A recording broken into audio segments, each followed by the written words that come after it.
आपने heated debate का temperature बहुत बढ़ा दिया है गुज़िश्ता 10 मिनट के अंदर अंदर। अरे मुफ्ती साहब आप खुद बताना, ठीक है। ये भाई साहब कह रहे हैं कि आप अपने गुण के विरुद्ध काम करते हैं, ये नॉर्मल चीज है। आप अपने जो आपकी टेंडेंसीज होती हैं उसके विरुद्ध देखें, काम मेरा करते हैं। हीटेड डिबेट भाई, इसमें मेरा तो एक अगर सवाल है, इतनी सी वो बात कोई ठीक ना है, समझ पाए, तब भी आप माइक्रोवेव में न रखें अपने को, बाहर ही रहें। नहीं नहीं, रुक जाइए रुक जाइए रुक जाइए रुक जाइए। असल बात जो आसिम भाई ने शुरू से कहना चाह रहे थे, मैं आधे घंटे से कोई तकरीबन सुन रहा हूँ, वो ये कि जी जी ये जो आपके यहाँ आपने जो एक इंफीरियर बना ली एक क्लास, अब चाहे वो आप कर्म की बुनियाद पर करें या उसकी शिक्षा और तालीम या स्किल्स की बुनियाद पर करें, ये दर्जा बंदी ये जो है कि एक इंफीरियर है और दूसरा सुपीरियर, ये बुनियादी तौर पर गलत है। एक इनका ऑब्जेक्शन ये था। दूसरा मैं इजाफा करता हूं, वो ये है कि आप इस जन्म में हैं, अगले जन्म में आपका वर्ण आपके कर्म की बुनियाद पर तय होगा या आपके गुण की बुनियाद पर तय होगा या आपकी शिक्षा की बुनियाद पर तय होगा। जी, आपको कुल मिलेगा, आपको आपके कर्मों के आधार पे, वर्ण नहीं मिलेगा। वर्ण आपको कर्मों और गुण के आधार पे मिलेगा। तो यानी अगले जन्म में आप ब्राह्मण अगर पैदा हुए तो वो पैदा नहीं होंगे, बल्कि आप एक आम इंसान पैदा होंगे और उसके बाद फिर आप जाके ब्राह्मण बनेंगे, जो भी बनना है आपको। तो हर बच्चा जो है उसके अंदर गुस्से पर काबू नहीं है, हर बच्चा मुतकब्बिर है, हर बच्चा एरोगेंट है, नहीं नहीं नहीं हर नहीं, बच्चा समझने झूठा की है। कोशिश भाई शूद्र पैदा सुनिए हुआ है ना। और वेद में मेरे कहा प्यारे है हर भाई, बच्चा अनाड़ी गंदा है। फंस गए यार। वो अनाड़ी भी है। क्या नाम क्या है, हुआ शूद्र जो है हीटेड डिबेट अनाड़ी में? है। सुनिए तो और सुनिए और तो सुनिए और तो। और बच्चा किसी ब्राह्मण को छू भी नहीं सकता। हाँ, शूद्र एक सही बात है, सेकंड, ये भी मसला है। बृहदारण्यक में कहा है, तो बृहदारण्यक में कहा गया है, उपनिषद है, शंकराचार्य जी ने भाष्य किया है शायद उनका, अगर मैं गलत नहीं, कहा गया है कि अगर कोई औरत जो है मेंसेस से पाक होके निकले तो नहाए, उसके बाद उसको कोई भी शूद्र पुरुष या स्त्री ना छुए। हाँ भाई, ऊपर हो आप, परम रक्षक हाँ सर। जी, स्वागत आसिफ स्वागत। इफ्तिकार जी, नमस्ते, कैसे हैं आप? जी जी, आदाब, कैसे हैं आप? बढ़िया हूँ मैं। बढ़िया, फर्स्ट क्लास। जी जी क्या बिल्कुल। पॉइंट है भैया आज आपका? जाति आप व्यवस्था? यार देख के ही नहीं आए आप। नहीं, मैंने देखा, मैं कंफर्म कर रहा हूँ। चलें, तो टाइटल है आज के डिबेट का, the metaphysical harm of casteism and untouchability. क्या आप ठीक है, कास्टिज्म एंड अनटचेबिलिटी को मानते हैं? मैं वेदांती हूँ। हम लोगों ने बहुत काम किया है जाति व्यवस्था को, जाति प्रथा को खत्म करने के लिए। तो मतलब आप भी ये मानते हैं कि कास्टिज्म एंड अनटचेबिलिटी से जो है, जहाँ सोशल हार्म पे तो बहुत कुछ लिखा गया है, मेटाफिजिकल हार्म भी होता है। मैं ये मानता हूँ कि कास्टिज्म है नहीं ओरिजिनल सनातन धर्म में। नहीं, मैं उसकी बात ही नहीं कर रहा। अभी प्रैक्टिकली एग्जिस्ट करता है अनटचेबिलिटी एंड कास्टिज्म। जहां भी एग्जिस्ट करता है गलत है, ठीक धर्म है, विरुद्ध है। तो मतलब वो हार्म करता है, कास्टिज्म और अनटचेबिलिटी जो है वो मेटाफिजिकल हार्म करता है। बिल्कुल, किसी भी प्रकार ठीक से ठीक। अगर आप बाय बर्थ डिवीजन दे रहे हैं या धर्म के आधार पे या मान्यताओं के आधार पे अगर आप डिवीजन दे रहे हैं तो वो हानिकारक है समाज के लिए। जी ठीक है। और तो जो जिसको हम कहते आ रहे हैं कि पिछले 2000 साल से जो वैदिक परंपरा है उसके अंदर ये चीज एक अटूट हिस्से की तरह थी, आप इसको मानते आ रहे हैं? वैदिक नहीं है, वैदिक है, कास्ट सिस्टम क्या? वैदिक है। नहीं, मैं कह कास्ट रहा हूँ कि सिस्टम वो वैदिक है। लोग जो अपने आप को वैदिक परंपरा से एसोसिएट करते थे, वो लोग इस चीज को प्रैक्टिस करते आए हैं पिछले 2000 साल से। वो वैदिक है नहीं ना वो। मैं उस पे वो बात नहीं कर रहा ना। सुनिए। मैं भाई देख, दो चीजें होती है, एक होता है थ्योरी, एक होता है प्रैक्टिकल। तो आपका जो ये क्लेम है नहीं है, चले उसको मान लिया एक के लिए कि आपके जो है यानी कि थ्योरी में नहीं है। मैं पूछ रहा हूँ कि वो लोग जो अपने आप को वैदिक परंपरा से एसोसिएट करते आए हैं पिछले 2000 साल में, वो लोग नहीं, इसको गलत ही चीज है, मान लो गलत ही चीज है, इस गलत चीज को पिछले 2000 साल से प्रैक्टिस करते आए हैं या नहीं? मैं एग्जैक्टली वही आपको बताने का प्रयत्न कर रहा हूँ। वो आगमिक पंथों के हैं, तांत्रिक पंथों के हैं, वैदिक परंपरा में नहीं है। आपको मतलब वैदिक कि का अर्थ समझना पड़ेगा। वो लोग जो कास्टिज्म एंड अनटचेबिलिटी को फॉलो कर रहे थे, वो लोग वैदिक परंपरा के लोग नहीं है। वो अवैदिक है जी। तो मतलब जो जिन लोगों ने इस पे लिखा है वो भी वैदिक परंपरा के नहीं है? जी नहीं। तो मतलब आप ये मानते हैं कि मनुस्मृति जो है वो वैदिक परंपरा की नहीं, अवैदिक परंपरा की किताब है? मनुस्मृति में अगर कुछ भी कास्टेड है तो वेद विरुद्ध है, वेद के नहीं, विरुद्ध वो है। भाई वो एक अलग बात है कि वो वेद विरुद्ध है, मैं उस पर बात ही नहीं कर रहा। आपका तो सीधा क्लेम है कि जिस लोगों ने भी इसको यानी कि मान लिया है या जिन लोगों ने भी इसको प्रैक्टिस किया है वो वैदिक है ही नहीं। तो वही मैं पूछ आसिम रहा भाई, हूँ कि मैं मनुस्मृति जो है वो वैदिक परंपरा की किताब नहीं है आपके अकॉर्डिंग, वो अवैदिक आसिम परंपरा की किताब है। आसिम भाई, मैं वही एग्जैक्टली आपको बताने की कोशिश कर रहा हूँ कि मान लीजिए कोई हदीस आ जाती है, ठीक है, जिसमें लिखा हुआ है कि शिर्क करना चाहिए, ठीक है, वो कुरान के विरुद्ध है, वो इस्लामिक नहीं कह सकते आप उसको। इसी प्रकार भाई वेद के मेरी विरुद्ध बात जो अभी है, उस पे नहीं हो रही है। आप में मैंने अभी किया ना, डिस्टिंग्विश किया कि एक है प्रैक्टिस और मैं कह एक रहा है हूं कि थ्योरी। मैं जिस अभी भी, थ्योरी पे बात नहीं कर रहा, मैं अभी इस उसी पे की बात मैं कर इस रहा हूं। डिबेट में नहीं जा रहा कि मनुस्मृति में जो कौन सा पार्ट है वो कितना जो है वो वेद से मिलता है और कितना नहीं मिलता। मैं इस पे नहीं जा अरे रहा, सिंपली मैंने आसिम पूछा। महोदय, महोदय थोड़ा समय दें, थोड़ा समय दें। मैं हम्म, आपको आप ही के प्रश्न का उत्तर दे रहा हूं, मैं टॉपिक डेविएट नहीं कर रहा। मैं ये कह रहा हूं प्यारे भाई कि जहां भी कास्ट सिस्टम है, ठीक है, चाहे आप फ्रांस ले लीजिए, चाहे आप जापान ले लीजिए, चाहे आप थाईलैंड ले लीजिए, वहां पे वो चीज एंटी ह्यूमन है, वो चीज इंसानियत के हिसाब से नहीं है, लेकिन वैदिक भी नहीं है। मैं यही कह रहा हूं आपको। नहीं, मेरा दूसरा क्वेश्चन है कि पिछले 2000 साल से जो लोग इंडिया में इसको या उससे भी ज्यादा से जो प्रैक्टिस किए हैं, वो लोग वैदिक परंपरा से थे या अवैदिक परंपरा से थे? 2000 साल पुराना कोई ग्रंथ दे दीजिए जिसमें लिखा हो, या कोई भाई ऐतिहासिक ग्रंथ दे दीजिए समकालीन जिसमें लिखा हो कि जाति व्यवस्था थी। अच्छा ये बताओ, मनुस्मृति कब की किताब है? आप जो मनुस्मृति आज आपके पास है वो 100 साल पुरानी भी नहीं है। यानी कि जो मनुस्मृति है वो बिल्कुल करप्टेड है, उसकी कोई वैल्यू नहीं है, वो वैदिक परंपरा की किताब ही नहीं है आपके अकॉर्डिंग? ये उसके ऊपर 20 साल का अध्ययन है, विशुद्ध मनुस्मृति लिखी गई है, हर एक श्लोक जो अवैधिक है उसको निकाला गया है उसके तो कारण। हीटेड अरे डिबेट भाई भाई, वो आप एक अलग बात है ना, 2000 उसमें साल क्या पुरानी निकाला किताब गया नहीं बता निकाला दीजिए, गया। मैच कर लेंगे हम, उसको मैच कर लेंगे। आप आप 2000 भाई पुरानी कोई ओरिजिनल किताब बता दो। मनुस्मृति बता दो, हम मैच कर लेंगे।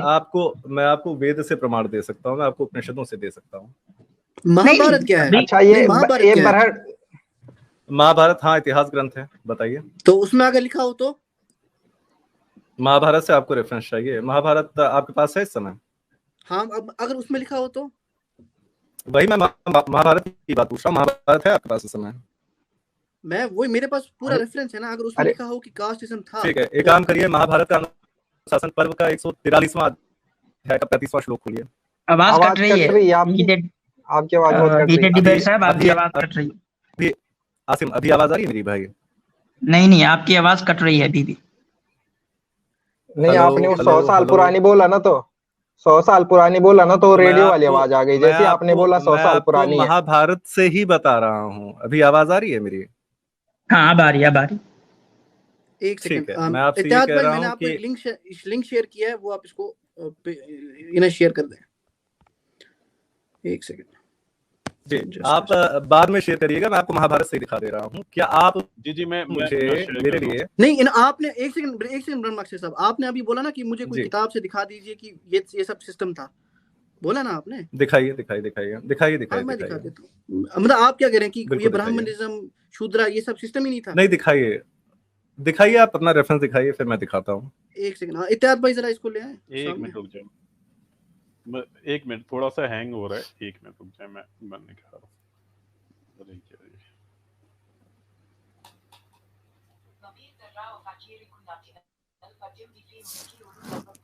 चलें, तब तक बात करें आगे। हाँ, तो हीटेड डिबेट सा भी है ना आप? हाँ। अच्छा, तो मेरा क्वेश्चन है कि आप क्या इसको डिनाई करते हैं कि पिछले, यानी कि हिंदुस्तान के अंदर जो है कभी अनटचेबिलिटी या कास्टिज्म जो है वो फॉलो नहीं किया गया, आप इसको नहीं मानते? नहीं, किया गया है। कब से किया गया आपके अकॉर्डिंग? कब स्टार्ट हुआ ये आपके अकॉर्डिंग? कब से ये हो रहा है? मेरे अनुसार जो प्रगाढ़ता से शुरू हुआ है वो 500 से लेकर 700 साल पहले से शुरू हुआ। हाँ, अभी उस पे आते हैं। इत्याद भाई जरा आप इसको सामने ले आए ना, आप इसको सामने ले आए। ये लीजिए, बर्थ बेस्ड कास्ट सिस्टम का प्रूफ है आपके सामने, बर्थ बेस्ड, ठीक है, नॉट बिल्कुल कर्म बेस्ड, बर्थ बेस्ड। पढ़ लें इसको, यहाँ से पढ़ लें जहाँ से ये हाईलाइटेड है। ठीक है, बहुत अच्छा है। क्या लिखा हुआ है पढ़ के सुना दीजिए, छोटी स्क्रीन है। इत्याद भाई पढ़ लें, आपके पास एक्सेस है ना? एक मिनट, अरे यार ये ऊपर वाला ना, मैं पढ़ के मैंने पढ़ा कर लिया है, मैं पढ़ के सुना दे रहा हूँ, ठीक है। मात्र सवान answered the Brahmana, O best of kings, has sprung from the mouth of Brahmana, and Kshatriya has sprung from his 2 arms, and the Vaishya from his 2 thighs, for waiting upon 3 orders, or O ruler of men, a 4th order, the Shudra, sprung into life, being created from feet of Brahmana, originally created. Thus the Brahman takes birth on earth as the lord of all creatures, his duty being the keep of Vedas and other scriptures, then for ruling the earth and wielding the rod of chastisement and protecting all creatures, the second order, the Kshatriya, was created. The Vaishya was created for supporting the two other orders and himself by cultivation and trade. And finally, it was ordained by Brahmana that the Shudra should serve the three orders as a menial. जी ठीक है मेरे प्यारे भाई, नीचे थोड़ा सा नीचे भी थोड़ा सा वो पढ़ना है। जी जी नीचे करें, स्क्रॉल नीचे करें। हाँ, नीचे वाला स्क्रॉल करिए। हाँ, इसके आगे लिखा हुआ थोड़ा है ऊपर, थोड़ा ऊपर। ठीक है। Puranavas said, "Tell me truly, O God of winds, to whom this earth righteously belongs. Does it belong to Brahmana or the Kshatriya?" The God of wind said, "Everything that exists in the universe belongs to Brahmana in a consequence of birth and precedence. Person conversant with morality say this: what Brahmana eats is his own. The place he inhabits is his own. What he gives away is his own. He deserves the veneration of all the other orders. He is the firstborn and the foremost. As a woman, in the absence of her husband, accepts his younger brother for him, even so the earth, in consequence of the refusal of Brahmana, has accepted his next born, the Kshatriya, for her lord." जी ठीक है, इसमें आप उत्तर चाहते हैं या अभी आपको कुछ और रखना है इस पे? नहीं, मतलब एक तो प्रूफ है ना, ये आपने बोला था ना कि 500 साल पहले से नहीं है, महाभारत में लिखा हुआ है। अब आप ये बोल देंगे ज्यादा से ज्यादा कि महाभारत भी 2000 साल पुरानी नहीं है, खत्म किया सारी। सर आपका नाम क्या है भाई? एक्नॉलेज इस्लाम। हाँ बोले। हाँ, एक्नॉलेज इस्लाम भाई, क्या आप उसी महाभारत का वन पर्व का 180वां अध्याय का 21वां श्लोक खोल सकते हैं प्लीज? आप खोल दें, फिर लिंक सेंड कर दें। ये मेरे पास सिर्फ ये था, सोर्स था इसका, मेरी पूरी महाभारत नहीं खोली हुई है इस वक्त। चले तो मैं आपको बैकड्रॉप दे रहा हूं। तो हीटेड डिबेट साहब, जी तो एक ऐसा टेक्स्ट है हमारे पास जो मनुस्मृति में जो लिखा हुआ है उसको कह ले, अगर मान ले डायरेक्ट नहीं तो इनडायरेक्टली सपोर्ट करता है। ठीक है, अगर ज्यादा आप यही कहेंगे उसका कोई टेक्स्ट का कोई एक्सप्लेनेशन देंगे तो ठीक है, जहां आपका एक एक्सप्लेनेशन हो सकता है उसका आंसर तो ले लें। हाँ लेंगे अभी। तो ज्यादा से ज्यादा मैं बिल्कुल आ रहा हूँ, आपकी तरफ आ रहा हूँ भाई। तो भरम रक्षक साहब, आप एक एक्सप्लेनेशन देंगे जो आपके अकॉर्डिंग होगा, ठीक है कोई नहीं, लेकिन क्या इस टेक्स्ट से जो दूसरा एक्सप्लेनेशन है वो एक्सट्रैक्ट नहीं किया जा सकता? नहीं किया जा सकता। अच्छा चलें, ठीक है, अब अपना एक्सप्लेनेशन दे, आपका क्या है इस पे? ठीक है, धन्यवाद। यहाँ पे ऑर्डर्स की बात की जा रही है। ये जो आपका एक्सप्लेनेशन आ रहा है वो वेद के पुरुष सूक्त से आ रहा है, जिसमें समाज की तुलना एक पुरुष से की गई है और उसमें बताया गया है कि आपके समाज को मार्गदर्शन करने का जो कार्य होता है वो आपकी बुद्धि का होता है, और बुद्धि समान ब्राह्मण है। आपके जो समाज की रक्षा करने का काम होता है, जिस प्रकार से पुरुष की रक्षा उसके हाथ करते हैं, उसी प्रकार से आपके क्षत्रिय हैं। जिस प्रकार से उसका भरण पोषण उदर करता है पुरुष का, उसी प्रकार से वैश्य करते हैं। जिस प्रकार से वो समाज अपने लोगों के शूद्रों के पैरों पे चलता है, वर्कर्स के पैरों पे चलता है, उसी प्रकार समाज को चलाने वाले शूद्र होते हैं। ठीक है मेरे प्यारे भाई, अब आपको समझना पड़ेगा कि ऑर्डर्स का बेसिस क्या है। उस ऑर्डर के बेसिस के लिए मैं आपको उसी के महाभारत के ही, लेकिन इसमें ये चीज अफर्म होती है कि एक बंदा बाय बर्थ बनता है कोई। अरे मैं आपको अफर्म कर दे रहा हूँ ना, मैं महाभारत से ही दिखा दे रहा हूँ। आप हाँ तो वही तो बात होगी। अभी आपने क्लेम किया था कि मुझे किसी पिछली किताब से दिखा दें, दिखा दिया। अरे भाई तो मैं दिखा तो दूं कि ये ऑर्डर कैसे बनता है। आपने बता तो दिया कि जिस हिसाब से पुरुष से तुलना की गई है उसमें फिर जो है किसका क्या रोल होता है। अब मैं बताऊं तो वो ऑर्डर बनता कैसे है। मतलब आप क्या बताना चाहते हैं कि इसमें जो बाय बर्थ बताया है वो गलत है? बाय बर्थ है ही नहीं। आप जो रेफरेंस बनाने का तरीका जो है, कोई नहीं मैं आतिफ भाई, मेरा तो वो सबसे, आज तो मैं सारा डिबेट इसी पे करने बैठा हूँ कि मैं आपके जो हिंदू अपोलॉजिस्ट है उनके डिफिनेशन को मैं ले रहा हूँ, कोई दिक्कत नहीं। आप कहते हैं कि ये सारा सिस्टम जो है वो कर्म बेस्ड है, जाति बेस्ड नहीं है। मैं उस पर ही आज बात करने बैठा हूँ। आज तो मैं उसी पे बात करने बैठा हूँ कि अगर ये कर्म बेस्ड भी हो तब भी ये कैसे हानिकारक है। जी लीजिए, आपका मैं स्क्रीन शेयर कर। आसिम भाई आपने प्रश्न रखा है यार, पूरा उत्तर तो सुन लीजिए। जो हाँ ग्रंथ कोई आपने नहीं, कोई बताया है दिक्कत नहीं है, महाभारत, बताएं, दे दे दे दे दे आप दें अपना हाँ उत्तर। मैं वही ग्रंथ शेयर कर रहा हूँ, उसी ग्रंथ से शेयर कर रहा हूँ कि वो ऑर्डर कर्म पे बनते हैं या जन्म पे बनते हैं। और इस भाई हिसाब से क्योंकि ये हीटेड वेद डिबेट सम्मत साहब, है। लग रहा है आपने, असीम भाई एक मिनट सुनिए, प्लीज। सुन लीजिए। हाँ मैं आपको एक बस डिस्क्लेमर दे दूं। शायद आप ये सोच के आए हैं कि मेरा सारा क्रिटिसिज्म जो है ना वो जन्म बेस्ड अरे कास्ट मैं सिस्टम पे समझ है। गया, मैं समझ गया। ये जो चले हमारे दे। इस्लामिक अवेकनिंग, क्या नाम है इसका, अवेकेंड इस्लाम भाई है हमारे, उन्होंने आक्षेप लगा दिया जन्म बेस, इसलिए हम सिर्फ उसका उत्तर दे रहे हैं। मैं आपका टॉपिक पूर्णतः समझ रहा हूँ मेरे प्यारे भाई, ठीक है। इसमें साफ साफ लिखा है, इसमें एक टेस्ट लिया जा रहा है धर्मराज का, युधिष्ठिर का टेस्ट लिया जा रहा है। उसमें पूछ रहे हैं कि ब्राह्मण कौन है, ये जो ऑर्डर की बात की जा रही है वो किस आधार पे है।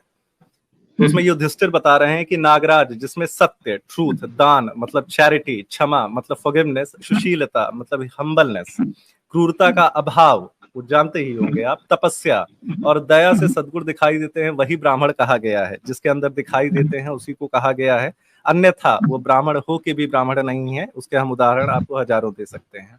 आगे फिर आप नहीं, वो सारे उदाहरण मुझे नहीं चाहिए, वो सारे कोई उदाहरण नहीं चाहिए। ठीक है, सबसे पहली बात, आपने मेरा क्लेम नहीं समझा। मैं आपको फिर से दोबारा से क्लेम मैं समझा। आपका क्लेम समझ गया, मैं एक्नॉलेज इस्लाम को आंसर कर रहा हूँ मेरे प्यारे भाई आसिम। मेरा आपका प्रश्न मुझे पूरी तरीके से समझ में आ रहा है, उसकी टेंशन मत लीजिए। मैं पहले प्रश्न का उत्तर दे रहा हूँ अभी सिर्फ। उसके बाद कहते हैं कि यदि शूद्र में, अगर आप जाति से, अगर आपको शूद्र भी कहा जा रहा है, यदि शूद्र में सत्य आदि उपयुक्त लक्षण है और ब्राह्मण में नहीं है, तो वह शूद्र नहीं है और वह ब्राह्मण नहीं है। सर्व जिसमें ये सत्य आदि लक्षण मौजूद हो वह ब्राह्मण माना गया है, और जिसमें इन लक्षणों का अभाव हो उसे शूद्र कहना चाहिए। आपको जो हम एक प्रॉपर एग्जांपल स्वामी विवेकानंद का दे सकते हैं, जिनके अब देखिए, मेरा सबसे भाई ये टेक्स्ट अपने आप में प्रॉब्लमेटिक है जी, ठीक है। ये टेक्स्ट असल में यही है। मेरा सारा क्रिटिसिज्म जो है ना, आपने मेरी दलील आगे दे दी है, मेरे आर्गुमेंट, मेरी सारी यही प्रॉब्लम है कि जो कैटेगरी शूद्र की है वो अपने आप में एक इंफीरियर कैटेगरी है, चाहे वो कोई भी हो। एक मिनट अतर भाई, मेरा जो सारा क्लेम है वो यही है, मैं इसको नहीं कह रहा कुछ भी। मेरा सारा क्लेम है कि ये जो वर्ण सिस्टम में जो कैटेगरी बनाया गया वो अपने आप में ही प्रॉब्लमेटिक है। कि यहाँ भी आपने अभी दिखाया ना, टेक्स्ट हटा क्यों दिया आपने भाई? लाए, हटा क्यों रहे टेक्स्ट को? अच्छा, आई एम सो सॉरी, मुझे नहीं पता था, मुझे लगा कि हम लोग जो है दूसरे टॉपिक पे डिस्कस ना ना ना, ये टेक्स्ट में तो मेरी बात है सारी, इसी टेक्स्ट में अभी जो दिखा रहे थे आप। ये जो आप डिस्कशन करने जा रहे हैं उस डिस्कशन को मैंने किया है, बहुत इंटरेस्टिंग डिस्कशन है सबके। यही है मेरा सारा आर्गुमेंट तो इसी पे है। मैं तो भाई आपके उस आर्गुमेंट को लेके चल रहा हूँ कि ठीक है, जन्म सिद्ध नहीं है, ये जो है वो कर्म के आधार पे बेस्ड होगा, चले कोई दिक्कत नहीं। लेकिन यहाँ क्या लिखा गया है, देखें कि शूद्र एक ऐसी कैटेगरी बनाई गई है जो कि इंफीरियर है। जी बिल्कुल, जो कि इंफीरियर कैटेगरी है। अब देखें, और इस इंफीरियर कैटेगरी को, इस इंफीरियर कैटेगरी को जोड़ा गया है किस चीज से? बहुत सारे प्रोफेशन से, बहुत सारे प्रोफेशन से जोड़ा गया ना इस कैटेगरी को। बिल्कुल जोड़ा तो ये आपको नहीं लगता ये अपने आप में प्रॉब्लमेटिक है कि हम किसी काम को इंफीरियरिटी या सुपीरियरिटी से जोड़ देते हैं? जो समाज में जो काम हो रहे हैं, क्या आप ये समझते हैं कि समाज के अंदर जो बहुत सारे काम होते हैं, मिसाल के तौर पे गटर साफ होता है, वो एक ऐसा काम है कि उस काम करने वाले इंसान को ही सिर्फ उस काम के बेस पे इंफीरियरिटी इसमें डाल दिया जाए? झाड़ू लगाने वाले को वो काम ही अपने आप में ऐसा हो गया कि उसको उस काम करने की वजह से जो है वो इंफीरियरिटी कैटेगरी में डाल दिया जाए। प्रश्न समझ लिया है। देखिए, कोशिश ये करते हैं ना कि ताकि सबके लिए मतलब सुनने में बढ़िया लगे डिबेट, हम लोग अपने पॉइंट को दोबारा रिपीट नहीं करेंगे और हम लोग छोटे से छोटे में रखने का प्रयत्न करेंगे, ठीक है दादा, ताकि सामने वाले को भी लगे कि मुफ्ती साहब अवसर दे रहे हैं। मैं ये कह रहा था कि हाँ, हमने आपको बताया है कि गुण और योग्यता के आधार पे। उसके पहले मैं एक डिस्क्लेमर दे देना चाहता हूँ कि जैसा कि मैंने आपको ऑलरेडी बताया कि स्मृति ग्रंथ जो होते हैं वो हमारे लिए प्रथम प्रमाण नहीं होते हैं। तो हाँ, आपको स्मृति ग्रंथों में बहुत जगह ऐसा मिल जाएगा कि जन्म से ही कोई शूद्र है, बिल्कुल मिल जाएगा। डिबेट साहब, मेरा जन्म पे मसला ही नहीं है, मेरा तो सारा इस वर्ण सिस्टम पे मसला है जो कि कर्म के आधार पे बेस्ड है। वो वर्ण सिस्टम उसी पे आ रहे हैं आसिम भाई। इंटेलेक्चुअल डिस्कशन है, बहुत प्यारा पॉइंट है, टॉपिक है।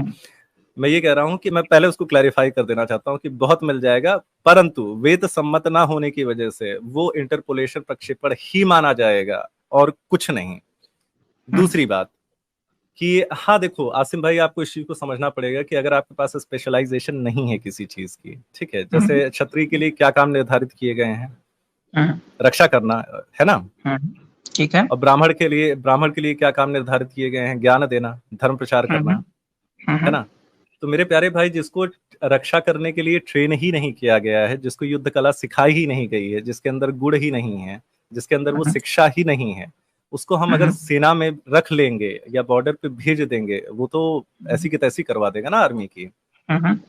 समझ में आ रहा है? जिसके अंदर वो गुण ही नहीं है, एबिलिटी ही नहीं है, उसको हम वो काम क्यों दें? और अगर देते हैं तो समाज का बुरा या उसके लिए हानिकारक नहीं होगा? मसला उसका नहीं है।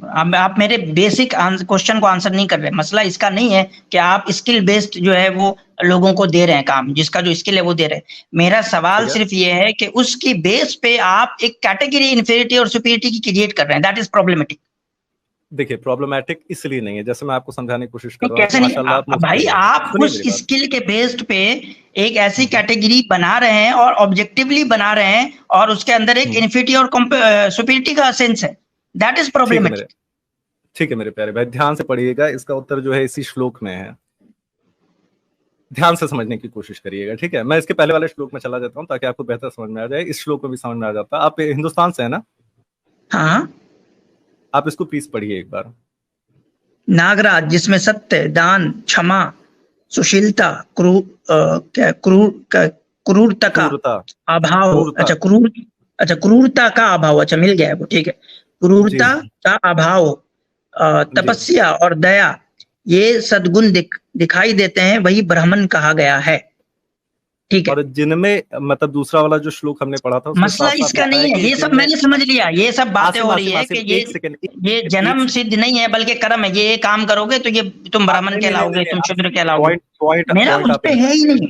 मेरा सिंपल क्वेश्चन है, एक कैटेगरी बनाने के बाद उस कैटेगरी के ऊपर इन्फीरियरिटी सेंस को लाद देना, दैट इज प्रॉब्लमेटिक। आसिम भाई, आप मेरा पॉइंट नहीं समझे। मैं मूर्ख नहीं हूं कि आपको दोबारा ये पॉइंट पढ़ाऊंगा। आप समझने का प्रयत्न करें कि जिनके अंदर ये गुण है मेरे प्यारे भाई, और जिनके अंदर ये गुण नहीं है, ध्यान से देखिएगा। सत्य जिसके अंदर नहीं है वो झूठ बोलता है, जिसके अंदर दान नहीं है वो अपना धन समेट के रखना चाहता है, जिसके अंदर क्षमा नहीं है वो क्रूर है, जिसके अंदर सुशीलता नहीं है वो घमंडी है। ये सब जिनके अंदर कैरेक्टरिस्टिक हैं, क्या वो बेहतर नहीं है उनसे जिनके अंदर ये कैरेक्टरिस्टिक नहीं है? मेरे भाई एक मिनट, ये सारी, अच्छा मैं सवाल है कि जो वर्ण सिस्टम है वो फिर कार्य पे नहीं, यानी किसका क्या काम है सोसाइटी में उसके आधार पे नहीं, बल्कि इंसान का। अभी इससे तो यही समझ में आ रहा है कि ये वर्ण सिस्टम कार्य बेस्ड नहीं है, ये जो है एक क्वालिटी बेस्ड सिस्टम है, ना कि स्किल बेस्ड सिस्टम है। अभी तो आप कुछ देर पहले कह रहे थे कि ये स्किल बेस्ड है। दोनों बेस है, मैं वही बताने लगा हूं कि आपने दुर्वासा ऋषि का नाम सुना है? भाई आप तो कह रहे थे कि ये सारे एक्सप्लेनेशंस नहीं चलेंगे ना, फिर तो आपके जब दूसरे ऋषियों के आते हैं एक्सप्लेनेशन जो उल्टे होते हैं, तो आप उसको मानने से इनकार कर देते हैं। नहीं, ये सत्य है, ये सत्य है मेरे प्यारे भाई। ये दुर्वासा नहीं, ये कोई आचार्य नहीं है। मैं आपको एक उदाहरण दे रहा हूं, मैं किसी का कहा हुआ नहीं बता रहा आपको, मैं कथा बता रहा हूं रामायण से आपको। मैं किसी का कहा हुआ नहीं बता रहा। आसिम भाई, मेरी आवाज आ रही है? एक दूसरे रामायण में जिसको आप लोग ठीक है डिनाई करते हैं, लेकिन मौजूद है कि श्री राम की तरफ ये एक कहानी मंसूब है कि उन्होंने जो है सिर्फ और सिर्फ इस वजह से कि वो एक निचले जाति का था, उसका जो है वो उन्होंने वध कर दिया, सिर्फ इस वजह से कि वो निचली जाति का होके क्यों उपासना कर रहा था या कुछ उपासना चला। रविंद्रनाथ टैगोर ने 10 साल के अध्ययन के बाद उसे प्रक्षिप्त बताया है। ठीक है, बहरहाल उस पर नहीं जाते हैं, हम आपको कॉन्सेप्ट क्लियर कर दे रहे हैं। जो आपका पुराना प्रश्न था उसको पहले उत्तर कर दिया जाए। देखिए आसिम भाई, ध्यान से समझने की कोशिश करिएगा। पहले गुण, मैं बहुत ध्यान से समझ रहा हूं। मुफ्ती यासिर साहब हैं नीचे। जी आसिम भाई, मुफ्ती यासिर साहब हैं, उनसे पता कर लीजिए अगर आना चाह रहे हैं। अच्छा, आना चाह रहे हो, मैं सबको निकाल दे रहा हूँ। जी आसिम, ध्यान से समझिएगा इस बात को कि गुण को सिर्फ एक ही चीज छोड़ती है वर्ण व्यवस्था में, वो कर्म है। दुर्वासा ऋषि, उनके अंदर ये 2 गुण नहीं थे, सुशीलता नहीं थी उनके अंदर। ये जो अटमोस्ट इंपॉर्टेंट होता है ब्राह्मण कहलाने के लिए, उनके अंदर सुशीलता नहीं थी, क्रोधी थे वो। लेकिन कर्म के आधार पे आजीवन उन्होंने ब्रह्मचारी रहे, उन्होंने जो है शिक्षा दीक्षा का ही कार्य किया।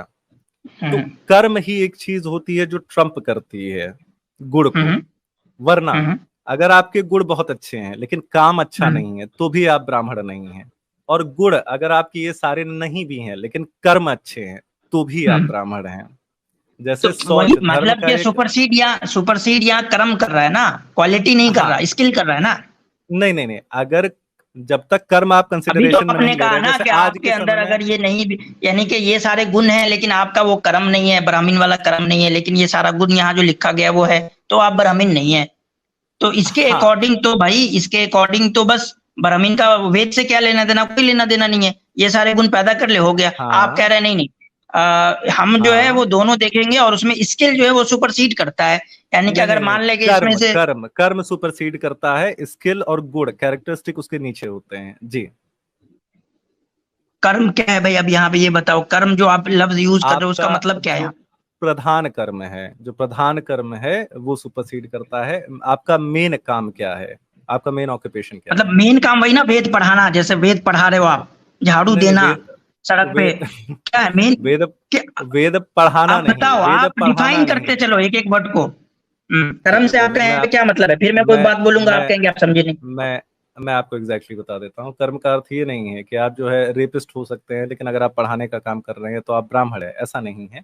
जैसे एक कथा आती है शंकराचार्य में कि एक चांडाल ने शंकराचार्य की जो है शास्त्रार्थ चल रहा था एक चांडाल के साथ, आपको आपने 3 वर्ड यूज किए हैं, एक कर्म, ठीक है, उसके बाद जो है एक आपने स्किल के लिए क्या वर्ड यूज करेंगे आप इसमें कर्म के अलावा, बताएं। अरे यार, कर्म मतलब कर्म अच्छा होना चाहिए, स्किल आपका हो जाएगा। नहीं, आपने 3 चीजें बताई ना, एक तो गुण हो गया, एक कर्म हो गया और एक स्किल। स्किल के लिए कौन सा वर्ड यूज कर रहे हैं आप?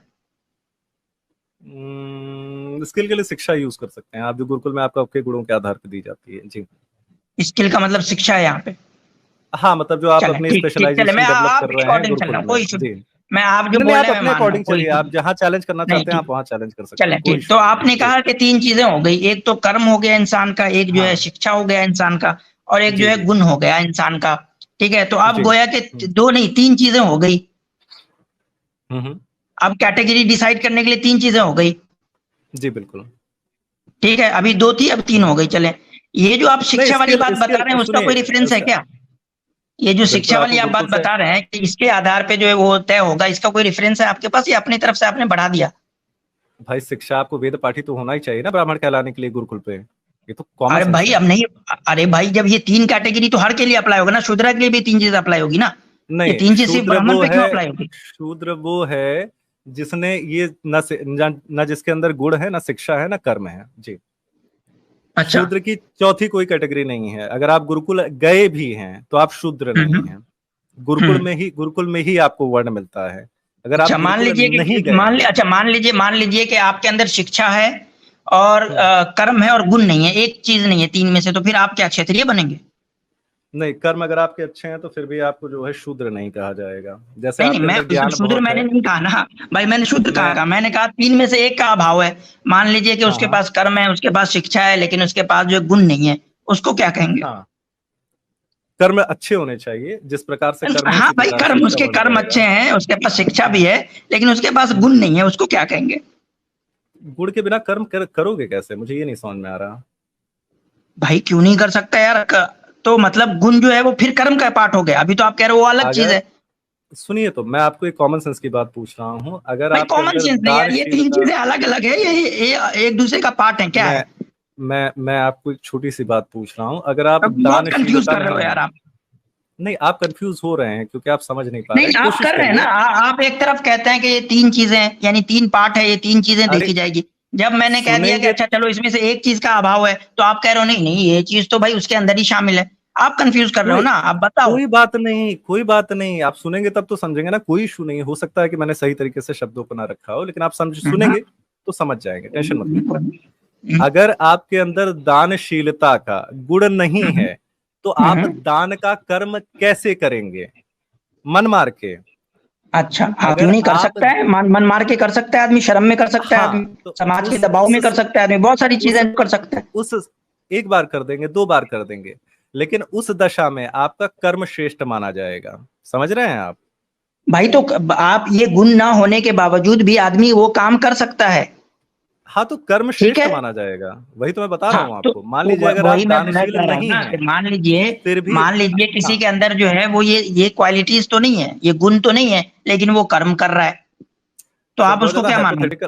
बहुत ज्यादा हाइपोथेटिकल नहीं हो गया? मतलब ये कि कोई बहादुर नहीं भाई है लेकिन जरूरी है लड़ ना, के जीत जा रहा आप है। खुद हाइपोथेटिकल बनाने आए हो। आपने जो है क्या क्या चीजों का एकदम बालाए जैसे ताक रख दिया, ये नहीं मानते वो अरे नहीं मैंने मानते। आपको रेफरेंस चलो दिखाया ठीक है, भाई। आपका वन सिस्टम, आप एक नया वन सिस्टम खड़ा कर रहे हैं, हम उस पर ही नहीं, बात कर लेते हैं, सुनिए कोई तो, दिक्कत नहीं है। सुनिए तो, मतलब आप ये कहना चाहते हैं ईमानदारी कि से कोई बताओ, बहादुर जितेश नहीं है जिवेद लेकिन वो जंग ईमानदारी में से चला बताओ गया। कि आप जो ये 3 कैटेगरी पैदा कर दिए हो, क्या हाँ किसी ने आपसे पहले पैदा किया है? भाई, हजारों लोग यही कह ईमानदारी के से आए बताओ। हैं। अगर अगर मैं आपसे डिमांड कर दूं कि भाई मुझे दिखाओ कि कभी किसी ने जो है वो ये 3 चीजें लिखी हो और इस बेस पे जो है उसने वर्ण को डिसाइड किया हो, आप दिखा अरे पाओगे यार, ये आप 3 चीजें? आसिम इफ्तिकार, आप इंडिया में रहते हो? कहाँ रहते हो आप? भाई मैं यही रहता हूँ, इंडिया में रहता हूँ, आपका पड़ोसी हूँ।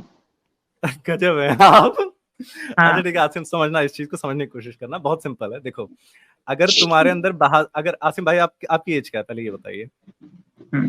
क्या कह रहे हैं? आपकी उम्र क्या है? अरे छोड़ो, मेरी उम्र से क्या लेना देना है। अरे फिर भी बताइए तो, हम आपको तुम कहेंगे, किसी भाई ये पढ़ के सब विद्वान को तो अच्छा थोड़े लगेगा। आप मान लो कि मैं 40 साल का हूँ, घर से हूँ नहीं। ठीक है आसिम जी, फिर समझने का प्रयत्न करिए कि आपके अंदर बहादुरी का गुण नहीं है, लेकिन आप युद्ध में लड़ने का कर्म करने चले जा रहे हैं। ये मूर्खतापूर्ण हाँ, बात नहीं है, हाइपोथेटिकल बात नहीं है ये। जाते हैं लोग, तो भाई उसे लोग बहादुर जाते हैं माना ना। जाएगा? अगर वो युद्ध में जाके शहीद होने को तैयार है तो उसे बहादुर माना जाएगा, उसके अंदर गुण माना जाएगा। अच्छा, तो मतलब गुण एक ऐसी चीज है जिसको जो है वो आप एस्टैब्लिश नहीं कर सकते, बेसिकली आप सिर्फ कर्म को एस्टैब्लिश करते हैं, तो गुण तो गुण फिर के आधार इररिलेवेंट हो पे, गया ना। फिर जो सुनिए आप तो, यहाँ पे जो गुण मुझे दिखा रहे हैं वो तो इररिलेवेंट हाँ, हो गया, क्योंकि गुण को तो आप अरे अलग से एस्टैब्लिश कर ही नहीं सकते। भाई मैं इसके ऑपोजिट बोल रहा हूं कि अगर आपके नहीं, अंदर आप बहादुरी अपोजिट का नहीं बोल गुण रहे हो, आप है ये बोल रहे हो, आप तभी ये आप बोल कर्म रहे कर हो। पाएंगे। भाई नहीं नहीं ना, मैं आपने बताया, मैंने बहुत मिसालें दी ना आपको कि आपके अंदर वो क्वालिटी नहीं है, फिर भी आप वो काम करते हो। मिसाल के तौर पे आसिम, आपके अंदर आप जो है वो हाँ, माफी देने वाले आदमी नहीं हो, माफ नहीं करते, क्षमा आपके अंदर नहीं है। लेकिन भाई आपके 10 लोगों ने जो है आपको प्रेशराइज किया कि माफ कर दो, उसको माफ कर दो, कंप्रोमाइज कर दो, हाँ आपने माफ कर आसिम, दिया भाई। मैं उस बात को समझ रहा हूँ, मैं आपकी बात को ठीक है, समझ दान रहा देने हूँ, की लेकिन आपके ये अंदर बहुत, क्वालिटी नहीं है, आप बखील इंसान हो।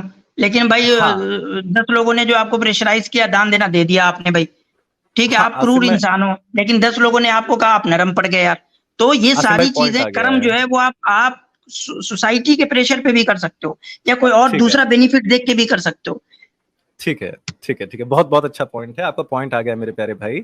हाँ ऐसा हो सकता है, लेकिन ये बहुत हाइपोथेटिकल सिचुएशन नहीं, होगी। वो बहुत हाइपोथेटिकल नहीं है, रोज होता है ये हमारे समाज में, ये हमारे समाज में रोज होता है ये काम। हाँ, उस दशा में कर्म श्रेष्ठ माना जाएगा जी मेरे भाई। तो मतलब ये हुआ कि गुण एक ऐसी चीज है जिसको हम एस्टेब्लिश कर ही नहीं सकते। वो तो नहीं, कर्म के यानी कि गुण, कर्म को यानी कर्म जैसा होगा, हम जैसा देखेंगे वैसा उसको मान लेंगे। गुण आपके कर्म का निर्धारण करता है। नॉर्मली नहीं, मैंने गुण मैंने आपके बार कर्म बार का आपको निर्धारण मैं करता है। आप इसका नहीं आंसर दे पा रहे हैं कि हाँ समाज में हम आए दिन देखते हैं लोगों के अंदर वो गुण नहीं होता, लेकिन वो किसी हाँ दूसरे बेनिफिट की वजह से वो काम करते हैं वो। ठीक है, हाँ वो करते हाँ हैं। तो अगर तो इस हाँ पे ये माना जाएगा कि हम जो गुण को जो एस्टैब्लिश करते हैं वो सिर्फ और सिर्फ कर्म के बेस पे करते हैं, यानी कि गुण को हम अलग से हाँ, एस्टैब्लिश कर ही नहीं सकते। तो मेरे भाई वो अच्छा कर्म नहीं हुआ ना, अगर आप किसी नहीं लालच नहीं से, मैं किसी भाई द्वेष से। वो फिर एक ऐसी चीज हो गई ना जो आप देख ही नहीं रहे। सिंपली सवाल है आपसे कि गुण एक ऐसी देखो, चीज हो गई जिसको आप अलग से हम्म, एस्टैब्लिश नहीं कर सकते हो, आप जो देखते हम्म, हो उसके ऊपर आप हुक्म लगा देते हो। ठीक है, सुनिए तो, आप समझने की कोशिश करिएगा मेरे प्यारे मैं भाई, भाई आप सब समझने समझ की गया कोशिश यार। करिएगा। अब इस पॉइंट से आगे सुनो तो, निकलना है, या तो आप बोलो कि गुण एक आसिम अलग भाई, चीज है, इसको हम आ, अलग से एस्टैब्लिश कर सकते हैं, आसिम भाई, या गुण जो है वो अलग से एस्टैब्लिश नहीं हो सकता, वो कर्म देख के बस बता दिया जाता है। दोनों में आसिम से भाई कोई एक जबरदस्ती, बात बोल के फिर आगे जबरदस्ती कर चलते हैं। रहे हो यार। जैसे नहीं गुण यार, आप होते हैं वैसे जबरदस्ती का इंसान हम लोग कर्म एक जगह करता अटक गए है। 10 मिनट से। आप अच्छा ठीक है, आप चलो चलो क्लियरली चलो, आप ये मैं बात मान, इसके बाद क्लियर हो जाएगा। आसिम भाई एक सेकंड सुनो, मेरी बात नॉर्मली समझने की कोशिश करना। हाँ, मैंने आपके दोनों प्रश्नों का उत्तर दे दिया है कि मान लीजिए अगर हाइपोथेटिकली अगर कोई ऐसा कर्म कर रहा है, ठीक है, हाँ होता है, जैसे होता है कि मतलब मान लीजिए पड़ोसी का देखा देखी, कुछ लोग जो है वो ज्यादा दान कर देते हैं ताकि लगे कि हाँ भाई हम भी अमीर घर से हैं, है ना, दान कर दिया लेकिन गुण नहीं है दानवीरता के, लेकिन दान कर दिया, ठीक है, हाँ, तो उसमें कर्म श्रेष्ठ माना जाएगा, लेकिन गुण ही जो तो है मैं दूसरी बात पूछ रहा हूँ आपसे भाई, हाँ। क्या गुण एक ऐसी चीज है जिसको आप कर्म से अलग एस्टैब्लिश कर सकते हैं? गुण भाई आपके देखिए, अगर आप बहादुर है तो आप लड़ेंगे, आप कर्म करेंगे, अगर आप क्षमाशील हैं तो आप क्षमा करेंगे, आप हाइपोथेटिकल सिचुएशन में हाँ कर्म अपने गुण, उसको मौका भी तो मिलना चाहिए ना क्षमा करने का। मैं सिंपली पूछ रहा हूँ, मेरा सिंपल है कि ये 3 पार्ट अलग अलग है, आप समझिए, ये 3 पार्ट अलग अलग है, ये 3 पार्ट जो ये गुण वाला जो है वो कर्म के अंदर ही आता। आसिम तुमको आपने 3 अलग अलग पार्ट बतलाए थे। आ रही है आपको भाई मैं सब समझ रहा हूँ, मैं सब समझ रहा हूँ, होगा वैसा काम करेगा। नहीं, हमें दिखता है कि आदमी जैसा है वैसा काम नहीं करता है। हाइपोक्रेसी भी तो कुछ होती है, हाइपोक्रेसी की भी तो सीमा होती है ना भाई। सुनो मेरी बात, मैं आपको एक छोटी हाइपोक्रेसी भी तो कोई चीज होती है ना। आप अच्छे आदमी हो, ठीक है, मैं आपको एक यही का उदाहरण दे रहा हूँ, ठीक है, मैं एक नॉर्मल लड़का हूँ, ठीक है, मैं कॉलेज से पढ़ा हूँ, मैंने गाली गलौज जो है अपना, मतलब मेरे अंदर गुण है गाली गलौज देने के, ठीक है, तो लेकिन आप मुफ्ती भाई, गाली गलौज देना कर्म है या गुण है? कर्म है मेरे प्यारे भाई। तो कर्म है ना, कर्म होगा ना वो। लेकिन प्रवृत्ति होना तो गुण है ना मेरे भाई, टेंडेंसी होना वो तो गुण है ना, मैं ये बता रहा हूँ। लेकिन आप जो है, आपका धर्म, आपका पंथ जो है, चाहे जितना इलॉजिकल हो, लेकिन आपने जिस समाज में पढ़ा है उसने आपको ऐसा गुण दिया है कि आप गाली गलौज नहीं करते हो, ठीक है, तो आप अगर हम एक normal day to day life में जी रहे हैं, आप कम गालियां देंगे, हम ज्यादा देंगे मेरे भाई, तो गुण आपके कर्मों को निर्धारित करता है सामान्यतः। ये छोटी सी बात समझ में आ रही है? मेरा सवाल ये है आपसे फिर वही कि क्या ये गुण जो है जो कर्मों को आपके अनुसार निर्धारित करता है, ठीक है, मेरे अनुसार भी जो है वो गुण को, हाँ, लेकिन आप अपने गुण विरुद्ध करता है। मैं सिंपली पूछ रहा हूँ, क्या गुण को आप एस्टैब्लिश कर सकते हैं अलग से? आप गुण को कर सकते हैं, तो मतलब ये कर्म से एक अलग चीज हुआ ना।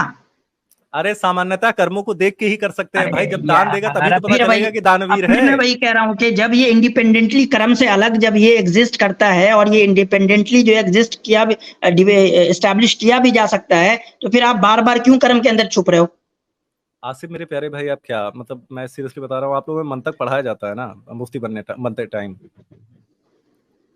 भाई आपको इतनी मोटी सी बात समझ नहीं आ रही कि जो चीज इंडिपेंडेंटली एस्टैब्लिश किया जा सकता है। बोल रहा हूँ मैं, दोनों बात बोल रहा हूँ, आप जो कहना चाहते हैं मैं वो बात भी बोल रहा हूँ कि गुण जो है वो आपके कर्मों को निर्धारित करते हैं, लेकिन अगर गुण के विरुद्ध भी कर्म किया जाए तो कर्म श्रेष्ठ है, मैं बोल रहा हूँ। तो मतलब वही हो गया ना कि ये जो गुण जो बताया गया वो इररिलेवेंट हो जाता है उस सेंस में, जबकि गुण के विरुद्ध कोई काम। मैं तो उतनी देर से बस यही सुनना चाह रहा हूँ कि आप कह दें कि हाँ, जब इंसान काम करता है। एक मिनट डिबेट साहब, मेरा सारा पॉइंट यहीं से शुरू हुआ था कि मैंने कहा आपको कि जब इंसान अंदर से कैसा भी हो, जाहिर से वो ठीक ठाक काम करने लगे, तो ये जो गुण वाली बात है वो इररिलेवेंट हो जाती है। अरे मतलब सीधा इररिलेवेंट हो जाती है भाई, आदमी बहादुर है, बार-बार जाके करेगा क्या यार? आपके वर्ड्स हैं ये, आपके वर्ड्स हैं। आप क्या बातें कर रहे हैं आप भाई? अरे यार, अभी आपने कहा कि कर्म जो है वो ऊपर प्रोसीड करता है,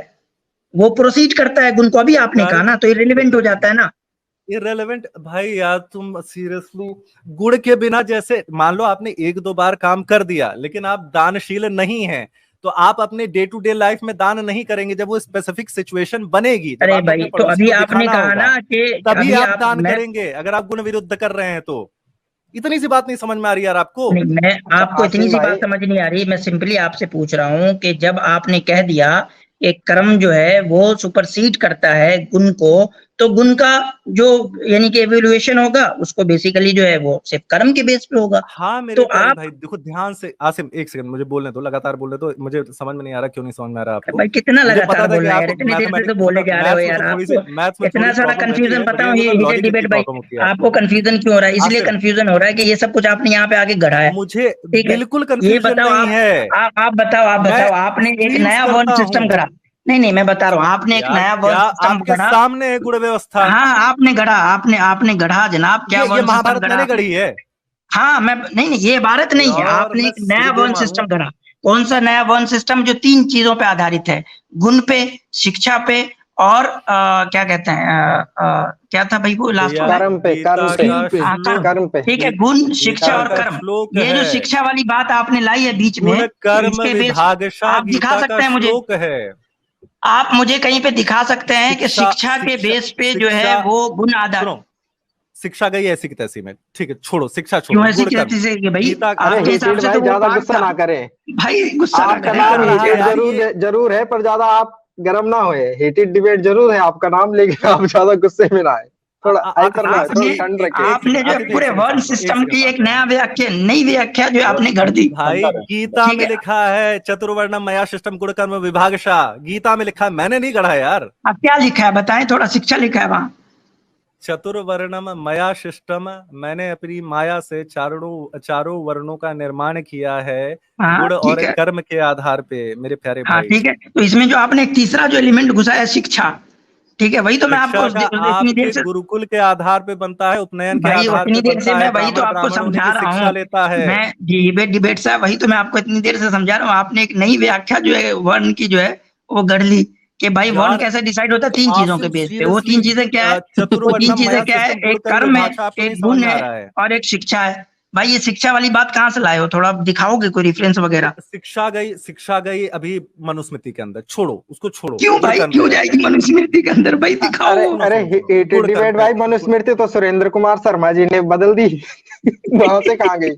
अच्छा ठीक है, सुनो, चलो अभी गुण और कर्म वाला आपका जो कंफ्यूजन था उस पे आ जाओ, ठीक है? आपको इतनी सुनो मेरी बात। आसिम सुनो, एक सेकंड भाई सिंपली क्वेश्चन है कि वर्ण, अब फिर से हम चलते हैं, ठीक है? बहुत सिंपल करके चलते हैं, बहुत आराम से। वर्ण जो है वो किस आधार पे? हीटेड डिबेट सिंपल क्वेश्चन है। वर्ण जो है वो कैसे आधारित होता है, निर्धारित होता है? किन चीजों पे वर्ण आधारित है? सिंपल। मेरे प्यारे भाई आधा मिनट देना मेरे को, बस आधा मिनट देना। हम लोगों ने बहुत आज का आप आंसर करिए कि वर्ण जो है वो किसी का कैसे निर्धारित होता है? सिंपल। आधा मिनट, हम लोग पूरी वो डिबेट से होके बहुत मेहनत से आपको मैंने समझाया है, आपको वैसे भी नहीं समझ में आता है, फिर उसको पीछे मत जाइए। जहाँ पे आप फंसे थे मैं वहीं एग्जैक्टली वहीं से बता दे रहा हूँ। मेरे प्यारे भाई ध्यान से समझना, ठीक है?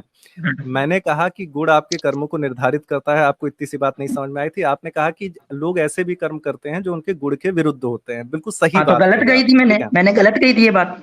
नहीं, मैं कह रहा हूँ सही कहते हैं, लेकिन ध्यान से समझना इस बात को मेरे प्यारे। तो सही मैंने भाई भाई मैंने तो आपको आपके बताया था कि आप जो बात कह रहे हो कि निर्धारित करता है, ठीक है, वो बात सही है, लेकिन जरूरी नहीं है कि आपके कर्म हमेशा जो है वो आपके गुण का ही जो है वो मैनिफेस्टेशन हो, जरूरी नहीं है। वहाँ हाइपोक्रेसी भी कोई चीज होती है, वही मैं आपको समझाना चाह रहा था कि आप इसको एक, हाँ आसिम वहां तक दोनों आ गए थे। इतना आपने भी मान लिया, इतना भी आपने मान लिया कि हाइपोक्रेसी की भी सीमा होती है, मान लिया आपने इसको। आसिम 1 मिनट पूरा होने दो यार प्लीज, 2 मिनट समझो। आप जानबूझ के आप बोलो, मेरे इस बात से आप एग्री करते हो कि नहीं कि हाइपोक्रेसी की भी एक सीमा होती है? हाइपोक्रेसी भी एग्जिस्ट करता है। डू यू एग्री और नॉट? सीमा ये होती है कि भाई आप 1 मिनट भी नहीं बोलने दे रहे यार। सुनो मेरी बात भाई, मैं तो यार आप मेरे से चल ही नहीं पा रहे हो यार, आप इधर जा रहे हो उधर जा रहे हो। सिंपल मेरे पास बहुत छोटे-छोटे क्वेश्चन है। तुम्हारे कितने डिबेट साहब, कितने छोटे से क्वेश्चन है कि ठीक है गुण जो है यानी इंसान के अंदर जो क्वालिटी होती है उसका मैनिफेस्टेशन होता है। पीछे नहीं जाओ, बहुत मेहनत से यहाँ तक मैं आपको समझा पाया हूं। मैं पीछे नहीं जा रहा, मेरा सिंपल क्वेश्चन है कि आप ये बताओ हाइपोक्रेसी होती भी नहीं, और हम इस कंक्लूजन पे पहुंचेंगे। 6 मिनट हमारे पास, 2:25 में हम खत्म करेंगे, ठीक है? आज से मेरे भाई 30 मिनट दो, 30 सेकंड दोगे खाली आप, ठीक है मेरे प्यारे? दे रहा हूँ, बिल्कुल दे रहा हूं। बहुत अच्छे हो आप। सुनो, मैं कह रहा हूँ कि आपने कहा कि हाँ गुण विरुद्ध भी कर्म किए जा सकते हैं, बिल्कुल सही कहा। उसके लिए हम दोनों ने एक उदाहरण दिया, उस पर एग्री भी किया कि लोग अपने पड़ोसी सुनिए तो लोग अपने पड़ोसी के चक्कर में भी जो है दान करते हैं, लेकिन उनका गुण नहीं है। तो मेरे भाई लेकिन प्रॉब्लम ये आती है कि जब वो हाइपोथेटिकल सिचुएशन बनेगा तभी वो अपने गुण विरुद्ध कार्य करेगा, वरना सामान्यता अपने गुण के आधार पे ही कर्म करता है व्यक्ति। भाई वो हाइपोथेटिकल सिचुएशन रोज बनती है, आपको नहीं समझ वो हाइपोथेटिकल सिचुएशन ना रोज आपकी जिंदगी में बनती है। चलें, शायद लग रहा है अभी भी बनी हुई है वो हाइपोथेटिकल सिचुएशन। सुनो तो मैं ये कह रहा हूँ कि आपका गुण नहीं है, ठीक है? आपका गुण नहीं है, गाली दे रहे थे, लेकिन रोज आप गालियां देते फिरते हो क्या? आपकी प्रवृत्ति नहीं है गालियां देने की, आपके गुण प्रवृत्ति और संस्कार नहीं है गालियां देने के, लेकिन आप गालियां देते फिरते हो क्या? आप अपने गुण विरुद्ध कार्य करते हो क्या? आप कह रहे हो रोज अपने गुण के, मतलब फिर से आप ये स्टेटमेंट दे रहे हैं, आप फिर से स्टेटमेंट दे रहे हैं कि लोग गुण विरुद्ध काम नहीं करते, आप फिर से ये स्टेटमेंट दे रहे हैं। गुण जब हाइपोथेटिकल सिचुएशन यार जब तो आप भाई जब आप एग्री हो गए, जब आप एग्री हो गए कि हाँ लोग गुण विरुद्ध भी काम करते हैं तो अब आगे बढ़ते हैं ना, फिर से उसको लपेटने की क्या जरूरत है? नहीं आसिम, वही तो आपको नहीं समझ में आ रहा। जब वो हाइपोथेटिकल सर्टेन सिचुएशन बनेगी तभी आप गुण विरुद्ध कार्य करेंगे। जैसे आपका गुण नहीं है गालियां देना, जा ही नहीं रहे यार। आप गालियां देते हो क्या? करते हैं लोग, सिंपली आप एग्री करते हो या नहीं करते हो कि लोग गुण विरुद्ध काम भी करते हैं? एग्री है नहीं? आपके अंदर जो है ठरक वाला गुण नहीं है। आप ठरकी वाला काम करते हो कभी? आपने किया है? भाई कौन आदमी अपनी बुराई करता है? बोल मैं अपनी बुराई यहाँ पे बैठ के करूं? अगर मैंने किया भी होगा तो बताऊंगा क्या? हर आदमी हो यार तुम, मतलब मतलब आप करते हैं ठरकियों वाले काम। इंसान भी अपनी बुराई करता है। आसिम भाई खैरियत से हैं आप हजरात? अल्हम्दुलिल्लाह। आपने हीटेड डिबेट का टेम्परेचर बहुत बढ़ा दिया है गुज़िश्ता 10 मिनट के अंदर अंदर। मुफ्ती साहब स्वागत है आपका, कैसे हैं आप? क्या हाल चाल है? टेम्परेचर कूल डाउन करके बात होनी चाहिए। अरे मुफ्ती साहब आप खुद बताना, ठीक है? सुनो, ये भाई साहब कह रहे हैं कि आप अपने गुण के विरुद्ध काम करते हैं, ये नॉर्मल चीज है। आप अपने जो आपकी टेंडेंसीज होती हैं उसके विरुद्ध काम मेरा करते हैं। हीटेड डिबेट भाई, मेरा तो एक सवाल है, सी बात कोई ना समझ पाए, नहीं आप मुझे बताइए, तब भी आप अपने आप को तब भी आप माइक्रोवेव में न रखें, अपने को बाहर ही रहें, ठीक है? अरे नहीं आप मुझे बताइए ये सही है, और इस बात को लेकर परस्यू करना। असल जो हमारा सवाल है ना, जो मेरा सवाल है, मुझे नहीं पता कि वो अभी क्या गुफ्तगू चल रही है, इतनी तू मैं पूरी बात समझ में नहीं आई। मैं बताता हूँ। नहीं रुक जाइए। असल बात जो आसिम भाई ने शुरू से कहना चाह रहे थे, मैं आधे घंटे से कोई तकरीबन सुन रहा हूँ, वो ये कि ये जो आपके यहाँ आपने जो एक इंफीरियर बना ली एक क्लास, अब चाहे वो आप कर्म की बुनियाद पर करें या उसकी शिक्षा और तालीम या स्किल्स की बुनियाद पर करें, ये दर्जा बंदी ये जो है कि एक इंफीरियर है और दूसरा सुपीरियर, ये बुनियादी तौर पर गलत है। एक इनका ऑब्जेक्शन ये था। दूसरा मैं इजाफा करता हूं, वो ये है कि आप इस जन्म में हैं, अगले जन्म में आपका वर्ण आपके कर्म की बुनियाद पर तय होगा या आपके गुण की बुनियाद पर तय होगा या आपकी शिक्षा की बुनियाद पर तय होगा? जी, आपको कुल मिलेगा, आपको आपके कर्मों के आधार पे, वर्ण नहीं मिलेगा। वर्ण आपको कर्मों और गुण के आधार पे मिलेगा। तो यानी अगले जन्म में आप ब्राह्मण अगर पैदा हुए तो वो पैदा नहीं होंगे, बल्कि आप एक आम इंसान पैदा होंगे और उसके बाद फिर आप जाके ब्राह्मण बनेंगे, जो भी बनना है आपको। मैं वेद का नहीं दूंगा, क्योंकि वेद करूंगा तो फिर मेरे लिए बहुत इजी हो जाएगा। मैं आपको स्मृतियों से दे सकता हूँ। जन्मना जायते शूद्र, जिसने ज्ञान नहीं प्राप्त किया वो शूद्र है। तो हर आदमी बाय डिफॉल्ट शूद्र पैदा होता है। हाँ, इसमें सवाल एक ये भी है कि तमाम इंसान किस कैटेगरी में पैदा होता है? राइट, तो हर आदमी बाय डिफॉल्ट शूद्र पैदा हुआ। जी, वैदिक वर्ण व्यवस्था में तो हाँ, जब तक आपने अपना शिक्षा और शूद्र जो है वो इन्फिनिटी है ना? यानी शूद्र वो है जिसके अंदर जो है वो यानी कि सत्य नहीं हो, जिसके अंदर जो है वो गुस्से पे काबू नहीं हो, ये सब है ना शूद्र आपके नजदीक? तो हर बच्चा जो है उसके अंदर गुस्से पर काबू नहीं है, हर बच्चा मुतकब्बिर है, हर बच्चा एरोगेंट है, नहीं, हर बच्चा झूठा है। भाई शूद्र पैदा हुआ है ना। और वेद में कहा है हर बच्चा अनाड़ी है, वो अनाड़ी भी है। क्या नाम है? शूद्र जो है अनाड़ी है। सुनिए तो और बच्चा किसी ब्राह्मण को छू भी नहीं सकता। हाँ, सही बात है। ये भी बृहदरण्यक में कहा है, बृहदरण्यक में कहा गया है, उपनिषद है, शंकराचार्य जी ने भाष्य किया है शायद उनका, अगर मैं गलत नहीं, कहा गया है कि अगर कोई औरत जो है मेंसेस से पाक होके निकले तो नहाए, उसके बाद उसको कोई भी शूद्र पुरुष या स्त्री ना छुए। दिखा दीजिए। बृहदरण्यक कमेंट आया, हीटेड डिबेट साहब, ये आपके लिए कमेंट आया है। ये तो क्रिश्चियनिटी हो गई, every child is born with sin. जी, बृहदारण्यक उपनिषद का रेफरेंस बता दीजिए, खोल के दिखाइए।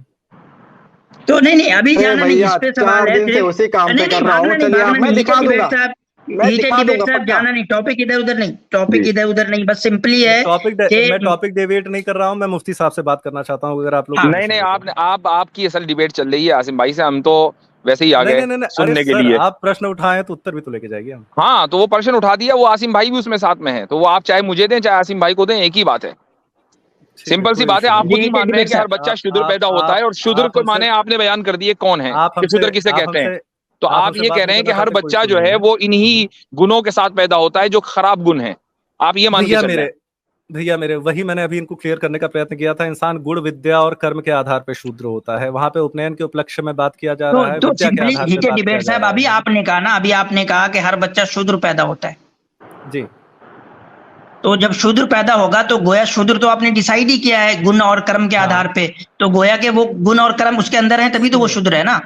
आसिम भाई समझिए, आपको वैसे भी चीजें समझ में नहीं आती हैं और आप बीच में नहीं ये बिल्कुल भाई, मुझे तो समझ नहीं आती ना। आप तो नहीं एक मिनट ईरान तुरान में बात करते हो, हमें समझ ही नहीं आती। आसिम भाई एक मिनट, ये पर्सनल अटैक है, ये पर्सनल यही फैलेसी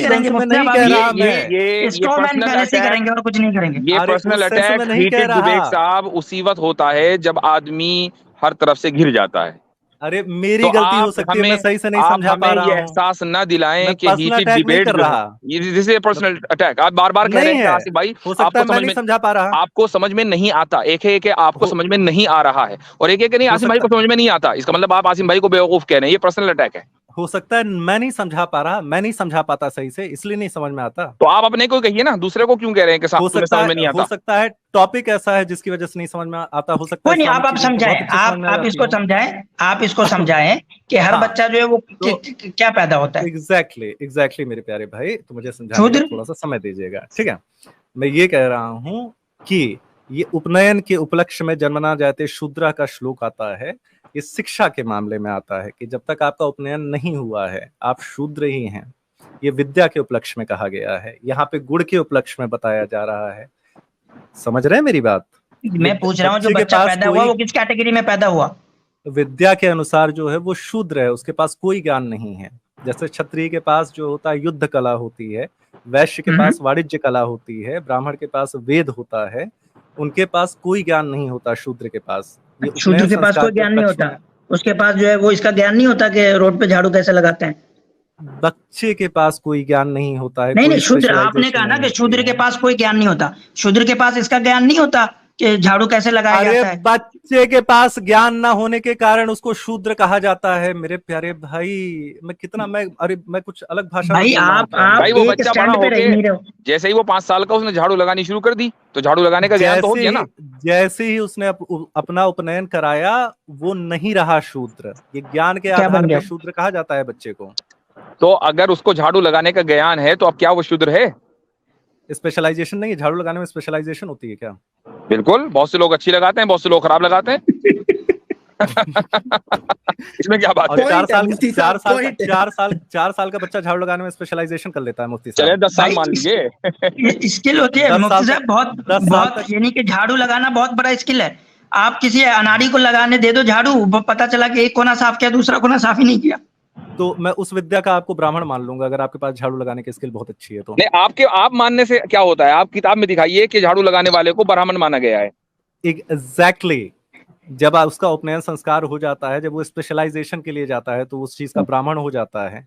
जब वो ट्रेड में जाता है, अगर झाड़ू लगाने की स्पेशलाइजेशन वैसे होती नहीं है, ये मूर्खता वाली बात है दादा, लेकिन हाँ जब आप किसी ट्रेड की स्पेशलाइजेशन कर रहे होते हैं तो आप वैश्य हो जाते हैं। जी भाई, आप ना गटर साफ करने वाले से पूछना कि उसकी स्पेशलाइजेशन है या आप भी कर सकते हो गटर साफ, एक दफा पूछ के देखो, उससे वो बताएगा। अगर उसकी स्पेशलाइजेशन है उसको हाँ वो बताएगा। तो आप जो यहाँ पे तौहीन कर रहे हैं ना उन लोगों की, कि जो लोग जो हमारे वर्कर्स हैं जो काम करते हैं, आप कह रहे हैं कि भाई उसका तो ये मूर्खता वाली बात है कि उनका कोई स्पेशलाइजेशन नहीं होता। सर मैं चांडाल हूँ, ये उस विचारधारा को बतलाती है जो आपके अंदर कूट के भरी हुई है। मैं चांडाल हूँ, मेरी स्पेशलाइजेशन जो है वो लाशें ढोने में है। आप कितना भी छुपा लें वो छुपती नहीं है, वो ये आ गई ना। आपने कहा ये अगर आप चांडाल हैं, हीटेड डिबेट साहब, अगर आप चांडाल हैं तो स्वामी दयानंद सरस्वती जी ने कहा है कि चांडाल के हाथ का ना खाए और चांडाल के जिस्म से बदबू आती है उस हवा की तरफ भी ना खड़े रहें। इस पे क्या कहेंगे? शंकराचार्य ने हमें ब्राह्मण भी कहा है। अरे तो आप खुद को चांडाल कह रहे हैं, दयानंद सरस्वती साहब ने ये कहा है चांडाल के बारे में कि उसके घर खाना ना खाए। मैं चांडाल हूँ, मेरे घर वाले मतलब आप स्वामी दयानंद सरस्वती ने जो आपके बारे में कहा है, आपकी स्पेशलाइजेशन है ना, आपकी स्पेशलाइजेशन है। तो शैवाइट ब्राह्मणों का नाम सुना है आपने? लिहाजा अब ये ब्राह्मण हो गए, तो फिर स्वामी दयानंद सरस्वती के इस कॉल का क्या करें? चांडाल का स्वामी दयानंद सरस्वती के बारे में हम बात नहीं कर रहे हैं, हम आपको गुण और कर्म बता रहे हैं। और मैं वेदांतियों में और आगे की बात भी सुन लीजिए, और आगे की बात भी सुन लिया। आप वेदांती हैं तो वेदांती को स्वामी दयानंद सरस्वती ने कुतर्की कहा है।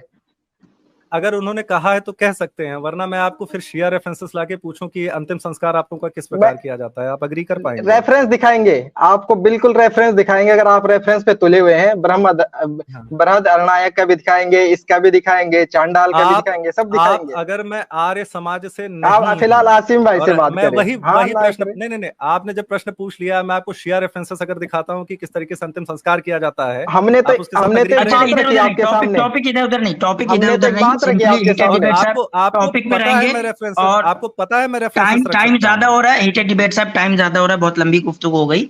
सवाल है कि देखिए, एक तो आपने खुद से, मैं अपनी 1 मिनट में बात करता हूँ, फिर आपको 1 मिनट दूंगा, उसके बाद हम लोग स्टॉप करेंगे।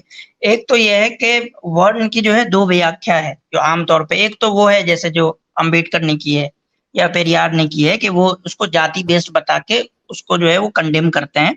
और जो हमारी, एक मिनट भाई सुन लेना, अरे सुन लेना पूरी बात।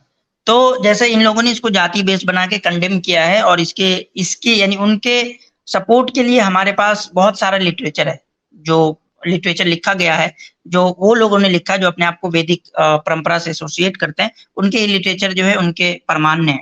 तो वो तो बहुत सारा। एक दूसरा ये है जो अभी पैदा हुआ है, मतलब मान लें इसको आपके विवेकानंद या गांधी जी वगैरह ने जो इसको थोड़ा सा एक मॉडिफिकेशन करने की कोशिश की। उन्होंने कास्ट को तो यानी कि जो हायरार्की है उसको सपोर्ट किया, लेकिन उन्होंने एक नया ये लेकर आया कि ये जो है ना वो जन्म सिद्ध नहीं है, बल्कि वो काम के बेस पे आधारित है। ठीक है, जो कर्म है उसके बेस पे आधारित है। लेकिन आप जो आज लेकर आए हो ना, एक मिनट, आज जो आप लेकर आए हो ना, तीसरा कैटेगरी लेकर आ गए आप ना इस पे। ऑडियंस कह रही है कि अगर जरूरत नहीं है स्क्रीन की तो फुल कर दें, उनको पूरा नहीं दिख रहा, वो ये कह रहे हैं नीचे लोग, इसलिए मैंने कहा आपको। हाँ ठीक है। तो आपने जो है एक तीसरा जो है आज आपने एक व्याख्या दी है वर्ण की, कि वो 3 चीजों पे आधारित होता है, कर्म, गुण और शिक्षा। ठीक है, तो चले मुबारक हो, आपने कुछ तो कंट्रीब्यूट किया है इस सारे जो हिंदुओं का जो कास्ट सिस्टम को डिफेंड करने का जो सारा काम चल रहा है, उसमें कुछ तो आपने कंट्रीब्यूट किया है। इसके लिए आप अपने सर्कल में जरूर जो है वो मुबारकबाद कबूल करिएगा, और लोगों को कहिएगा ये मेरा कंट्रीब्यूशन है आपके लिए, और इस पे आप काम करिएगा। अच्छा, ये जो अभी इन्होंने एक बात कही है, मैं उसका जवाब जरूर देना चाहूंगा। इन्होंने दयानंद सरस्वती के हवाले से कहा कि अगर मैं शिया रेफरेंसेस खोल के दिखा दूं, तो देखें, अगर शिया रेफरेंसेस में जितने भी नरेटर्स हैं वो सारे के सारे सच्चे हैं तो हम मान लेंगे। हम जिनको नहीं मानते उनको झूठा मानते हैं। आप बता दीजिए, दयानंद सरस्वती को सच्चा मानते हैं कि झूठा? सर मैं वही बताना चाहता हूं कि अगर कोई सेक्ट किसी अन्य प्रकार से लिख रहा नहीं, तो आप कहिए ना झूठा है, तो ठीक है, हम आप उसका हवाला नहीं देंगे आपके सामने। प्रकार से थोपने की आवश्यकता नहीं है ना, मैं उसके बारे में बात भी नहीं कर रहा। इसकी कोई, अभी आपने बात की ना, आपने शिव का हवाला दिया, आप कहिए दयानंद सरस्वती झूठा है, हम नहीं देंगे उसका हवाला, और सच्चा मानते हैं तो फिर हवाला कबूल कीजिए। जो लोग भी जिन लोगों ने भी, चलिए छोड़िए, रहने दीजिए, उस डायरेक्शन में नहीं ले जाते हैं, रहने दीजिए। ये कंक्लूडिंग स्टेटमेंट है, हम लोग इस बारे में डिटेल में बात करते हैं मुफ्ती साहब कभी। जी अपनी बात पूरी कर लें आसिम जी। जी, तो मैं यही कह रहा था कि आप अपने सर्कल में जाएं थोड़ा और देखें कि आप कहें कि मेरा एक कंट्रीब्यूशन है। आज मैंने जो एक नई व्याख्या लेकर आई है वर्ण सिस्टम के लिए, कि उसमें 3 एलिमेंट्स के बेस पे डिसाइड होता है, कि जिसमें शिक्षा, गुण और कर्म जो है वो है। ठीक है मेरे भाई, बहुत बहुत धन्यवाद आपका। अच्छा, एक चीज और, आसिम भाई, इन्होंने हीटेड डिबेट ने आपको, चूंकि इस चीज की वजाहत बहुत जरूरी है, इस डिबेट में कई मरतबा आपको मुफ्ती साहब कहकर मुखातिब किया है। क्या आप, मेरे लिए नई इत्तला है, क्या आप मुफ्ती साहब हैं? नहीं मुफ्ती, मैंने इस पे कई दफा वजाहत कर दी है ऑलरेडी स्ट्रीम पे कि मैं मुफ्ती नहीं हूँ। मैंने कई दफा की है इसकी वजाहत। चूंकि अब जब ये अपने यहाँ, मैंने इसलिए क्लेरिफिकेशन कर दी है, चूंकि जब ये अपने चैनल पर, अगर इनकी शायद हिम्मत हुई आज की डिबेट चलाने की, तो कहीं उसमें ये आपको थंबनेल में या कहीं मुफ्ती साहब कहकर मुखातिब ना करें, ये मैंने पहले जी।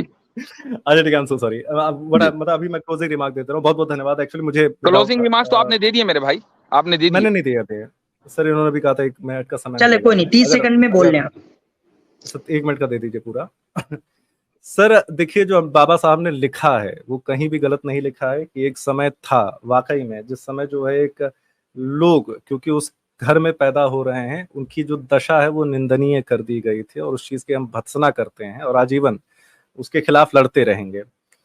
लेकिन जो हमारा वैदिक परंपरा है और जो सारी बातें मैंने कही हैं वो मैंने गीता से कही हैं, महाभारत से कही हैं, वेदों से कही हैं, वज्र सूचिका उपनिषद से कही हैं। सारी की सारी बातें वो हमारे वैदिक ग्रंथ हैं।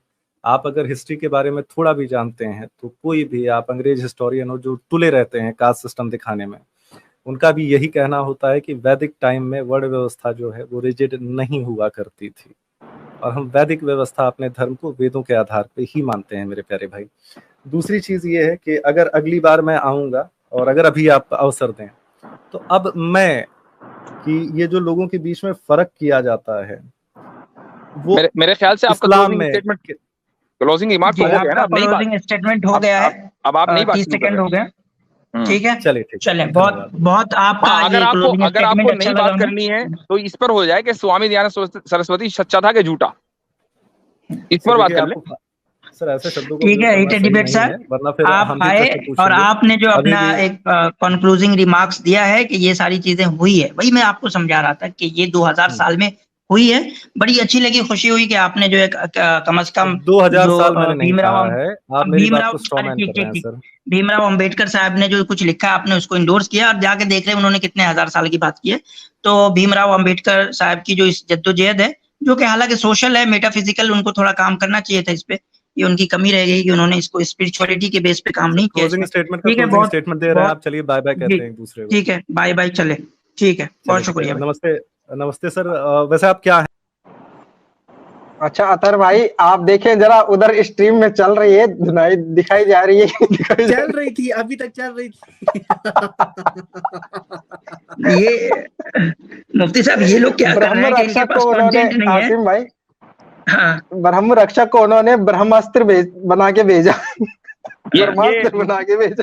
किधर चल रही थी स्ट्रीम? नहीं ब्रह्म राक्षस को ये समीर अचारी के पास। मुफ्ती साहब, हाँ, समीर ने स्ट्रीम चलाई और एक एक करके यहाँ आए सारे। पहले समीर आया, फिर अली आया, फिर अपोस्टेट इमाम आया, फिर ब्रह्म राक्षस साहब ब्रह्मास्त्र के रूप में आए, ब्रह्मास्त्र के रूप में। अच्छा। आज जो इन लोगों ने सोचा कि आसिम जो है बहुत सॉफ्ट स्पोकन है, चलो इसको टारगेट करते हैं, सब लोग आ गए यहाँ। आज मेरे ख्याल से आपने दिखा दिया कि कौन सॉफ्ट स्पोकन भी बाज़ मरता बड़ा खतरनाक होता है।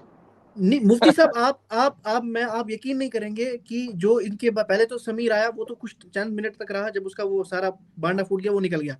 लेकिन जब यहाँ पे दूसरा आया ना, वो अली शाह, आप यकीन नहीं करेंगे कि वो आया कैसे। उसने बदतमीजी की स्टार्टिंग से, जैसे हमने उसके घर से कुछ उठा के ले लिया हो, ऐसे वो चिल्ला रहा था जैसे उसके पीछे कोई कुत्ता भाग रहा है। जैसे हजरत हमने उनकी सुपर चैट छीन ली हो। हाँ, नहीं, मेरा एतराज इस पर यह है कि आपने समीर को लिया क्यों? मैं इस पे कंफर्म कर रहा था बहुत सारे लोगों से कि उसने जो ब्लास्फेमी की, तो इतना कंफर्म हुआ कि उसने ब्लास्फेमी की। मैंने उसको ऊपर लेके बोला कि भाई बात नहीं होगी, ब्लास्फेमी को पहले तुम इंडोर्स कर रहे हो, तो वो इंडोर्स करने लगा, फिर भगा दिया हमने उनको। उससे बात नहीं हुई फिर आगे, क्योंकि उसने जो है वो अपने ब्लास्फेमी वाले इसको क्लियर ही नहीं। हमारी पॉलिसी तो ये है कि हम ऐसे लोगों को कभी नहीं ले सकते, और उसने न सिर्फ ये कि खुदा की जात और आप सल्लल्लाहु अलैहि वसल्लम की शान में, बल्कि आज ही अभी किसी ने वीडियो फॉरवर्ड की तो उसने तो फिलॉसफी की भी ब्लास्फेमी कर रखी है। भाई अब वही हम उसे कह रहे थे, एक आदमी अगर फिलॉसफी की ब्लास्फेमी कर दे तो बताइए कैसे बात होगी उससे। वो कह रहा था मैं माइक सेट कर लूं, हमने कहा ऐसा मत कह कि माइक सेट कर ले, बल्कि ऐसा कहे कि मैं अपने ईश्वर को सेट कर लूं, क्योंकि माइक भी डिवाइस और जिस पे सेट कर रहा है वो भी डिवाइस।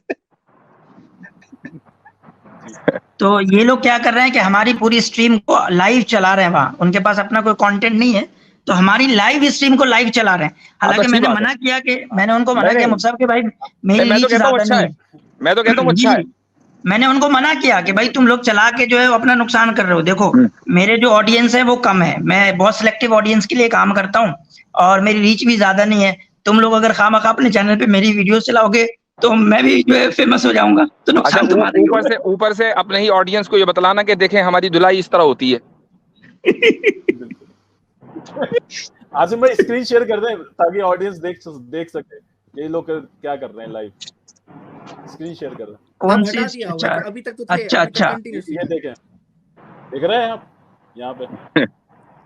ये देख, ये देखें, ये समीर के चैनल पे चल रहा है। हाँ, ये एक एक करके चैनल में दिखाता हूँ। चैनल पे ही चल रहा है। ये क्या कह रहा था कि ये क्या कह रहा था कि खुदा ऑल पावरफुल नहीं है लेकिन वो पावर ऑफ एवरीथिंग है, कुछ इस तरह की बात हुई थी ना। बिल्कुल मुफ्ती साहब, बिल्कुल ये आप देखें यहाँ इससे नीचे टाइटल पे लिखा है वेयर इज दज्जाल, तो समीर को आज पता लग गया होगा, इसके लिए दज्जाल यहाँ पे बैठे हैं एक से और यहीं पे बैठे हैं। मजे की बात यह है कि ये हीटेड डिबेट को भेजते हैं और सारे एक्स मुस्लिम हिंदू का दिफा करने में लगे हुए हैं। देखिए एक बंदा लिखता है they are showing you live now, उसकी chat they are showing you live now. क्या बंदे असल में बकौल समीर के ये टुच्चे से पुरानी है तो ये जो टुच्चा लफ्ज इस्तेमाल किया था उसने बड़ा महसूस हुआ था मैं उससे। बताइए खुदा को कहाँ पहुंचा दिया इसने। नहीं मुफ्ती साहब क्या बात करते हैं, तुच्छ प्राणी बोल दिया, इससे बड़ी कोई स्टेटमेंट है? तुच्छ प्राणी, हाँ तुच्छ प्राणी, खुदा का एक तुच्छ प्राणी हो सकता है, कीड़ा मकोड़ा हो सकता है, टेबल हो सकता है, और क्या बोल रहा था, टेबल हो सकता है, डिवाइस हो सकता है, कुछ भी हो सकता है, जानवर हो सकता है, कुछ भी हो सकता है। असल में ये भी हो सकता है। नहीं, असल में वजह उसकी ये है कि वो उसने चूंकि गालिबन आर्य समाज का अकीदा इख्तियार किया है तो अच्छा, उनके यहाँ अल्लाह आलम, लेकिन इन लोगों के यहाँ मसला ये है कि वो हर चीज में खुदा मानते हैं। एक आर्य समाजी से मैंने पूछा, मेरी डिबेट हुई कि भाई क्या जो इंसान की जिस्म से गलाजत निकलती है क्या उसमें भी खुदा है? कहना है उसमें भी है। इन्ना लिल्लाहि व इन्ना इलैहि। ये तो ब्लास्फेमी है मुफ्ती साहब, ये तो खुल्लम-खुल्ला ब्लास्फेमी है जी। ये हीटेड डिबेट के उस पे था, हजरत हीटेड डिबेट के चैनल पे, तो ये अद्वैत वेदांत का तो यही मानना है कि कुछ भी नहीं है दुनिया, एक बस हमारा एक सपना ही टाइप का लगा लीजिए, बाकी कुछ नहीं, हर चीज में ब्रह्म है। तो मतलब देखें कि ये लोग ब्लास्फेमी को अलाउ किए हुए हैं और उस पर फख्र भी करते हैं। नहीं वही तो मसला है कि हम मुसलमान जो है ना, मसला क्या हुआ, मैंने अभी वो कमेंट में भी किया था कि वर्ल्ड रिनाउंड मतलब फिलोसफी जो आगे भी चली बियॉन्ड बाउंड्री जहां पे वो बनी थी, वो ग्रीक फिलोसफी है, वो वेस्टर्न फिलोसफी है जो रिसेंटली हुई उसको भी पजीराई मिली, और इस्लामिक थॉट है, इस्लामिक फिलोसफी है जिसको हम इस्लामिक थॉट भी कहते हैं। लेकिन वैदिक फिलोसफी क्यों कंस्ट्रेंड रहेगी इंडियन सबकॉन्टिनेंट में? क्योंकि इसके पास देने के लिए कुछ नहीं है, ये इसीलिए महदूद रह गई ना, ये एक्सपोर्ट ही नहीं हो पाई। इसकी वजह यही है कि इनकी फिलॉसफी ही एक तो इरेशनल है, दूसरा ये जो है कंसिस्टेंट नहीं है, तीसरा ऑथेंटिक नहीं है, यही चीजें तो हैं। इसीलिए तो ये बाकी फिलॉसफी क्यों बाकी अपनी बाउंड्री से बाहर भी इन्फ्लुएंस कर सकी लोगों को, लेकिन वैदिक फिलॉसफी नहीं कर पाई। फिर उसमें बुद्धिज्म आ गया, उसमें जैनिज्म आ गया, उसमें हिंदुइज्म आ गया, शैविज्म आ गया, जितने भी इज्म हैं ये सब ये इसीलिए तो फेल हुए। बिल्कुल। अब ये आप इनकंसिस्टेंसी इसको देखें कि अभी जो गुफ्तगू हुई है उसमें शूद्र की दो डेफिनेशन आ गई। एक तो जो शिक्षा है यानी तालीम या स्किल्स के एतबार से है कि जो बच्चा पैदा होता है वो शूद्र इस मानागर है कि उसके पास तालीम नहीं है, और एक डेफिनेशन शूद्र की आ गई जो इंसान का जो अमल है उसके एतबार से और सिफात के एतबार से कि वो अगर काइंड है, जेनरस है, और फिर वो जेनरसिटी करता है, काइंडनेस दिखाता है, तो वो भी शूद्र नहीं है। लेकिन अगर वो एरोगेंट है और वो एरोगेंस दिखाता है तो वो शूद्र है। तो ये दो डेफिनेशन हो गई, एक बड़ों की और एक छोटे की। तो यही इनकंसिस्टेंसी है, यहीं से साबित हो गया। हाँ, बिल्कुल मुझसे इत्तेहाद भाई, मैंने कुछ नीचे शेयर किया है, मैं चाहता हूँ। असल में मुफ्ती साहब प्रॉब्लम यहाँ ये हुई है कि ये बिल्कुल यानी कि जो वर्ण सिस्टम का जो डिफिनेशन पिछले यानी समझे 2000 साल 2500 साल से आ रहा था वही सही था। तो जब मॉडर्निटी ने इन लोगों को एक्सपोज करना शुरू किया तो बड़े परेशान हुए, तो नई डिफिनेशन इन्होंने गढ़नी शुरू की और जिसकी वजह से और कंफ्यूज होते चले गए, और कंफ्यूज होकर इनको जो है पता ही नहीं चलता कि इनका मेयार क्या है वर्ण सिस्टम का। आपको पता है मुफ्ती साहब इन्होंने क्या बोला? इन्होंने बोला इतना कहना चाहूंगा ब्रह्मराक्षस आए थे, इन्होंने बोला मुझे बिल्डिंग खड़ी करना, ये कर रहे हैं लोग। हाँ, इन्होंने पता क्या बोला मुफ्ती साहब, ब्रह्मराक्षस साहब ने, हीटेड डिबेट साहब ने, ये बोलते हैं, कहते हैं कि मुझे कोई 2000 साल पुरानी किताब से दिखा दें आप कि ये कास्ट सिस्टम ऐसा था। फिर बोलते हैं हमारे पास कोई किताब ही नहीं, यानी खुद ये एक्सेप्ट कर रहे थे कि हमारे पास कोई पिछली किताब नहीं है, लेकिन फिर जब महाभारत से दिखाया फिर उस चीज को अलग कर दिया। इसीलिए मैं कह रहा था इत्तेहाद भाई से, वो दूसरा मैंने एक वो शेयर किया। आसिम भाई जरा वो जी, दिखा जी। दें एक बार, मैं दिखाता हूँ, मैं ऑडियंस शेयर देखनी कर रहा चाहिए। हूँ। उसमें क्लियर कट उसमें क्लियर कट हाँ, लिखा है कि मैं शेयर नो, अगर कोई बंदा जी। ब्राह्मण बॉर्न हुआ है, वो कुछ भी कर ले, मतलब क्षेत्रीय वैश्य जितने भी हैं, ये नहीं बन सकते ब्राह्मण। ये इनका कोर कॉन्सेप्ट है, लेकिन छुपे फिरते हैं, बार बार डिनाइल मोड में जाते हैं, अपनी जो स्क्रिप्चर्स है उसको खत्म कर देंगे, उसको और ग्राउंड लेवल पे डाल वही देंगे, है। लेकिन इस बात को नहीं मानेंगे। आसिम भाई आपसे गुजारिश है, थोड़ा सा ये स्क्रीनशॉट शेयर कर दे ताकि ऑडियंस देख सके। मैं एक कमेंट दिखाना चाह रहा हूँ। अच्छा जी जी, ये यहाँ पे आप देखें, ये आपको दिख रहा है कि सब सालों को इस्लाम पे बात नहीं करना है, हिंदुइज्म पे बात करना है, सारे मौलवी फट्टू होते हैं। पहले मैं इसका सेंस बता दूं कि आज का टॉपिक का, पहले आप देखें कि आज का टॉपिक क्या है, कि metaphysical harm of casteism and untouchability. ये मैंने तो हिंदुइज्म की बात ही नहीं की थी भाई, मैंने तो हिंदुइज्म के कहीं नाम भी नहीं लिया, कहीं कुछ भी नहीं बोला। बिल्कुल। और मैं आपको अरे बता रहा इसको हूँ दर्द जो हो रहा है भाई अपोस्टेट इमाम को, वो आपको पता ही है ना क्यों दर्द हो रहा है इसको। जी मैं हमें जी मालूम है इतिहाद क्यों भाई, दर्द आप हो अपनी रहा है, बात खत्म करें। पैसे का चक्कर है। और ये इतिहाद भाई, openly- अच्छा इसे ये कर रहा है कमेंट, ये ओके, इनको इस्लाम पे बात नहीं करनी, इनको सिर्फ हिंदुइज्म पे बात करनी। इसको भी इसने भी जो गालियां दी थी एडम सीगर को दिखा दी ना, इसलिए इसको ज्यादा मिर्ची लग रही है।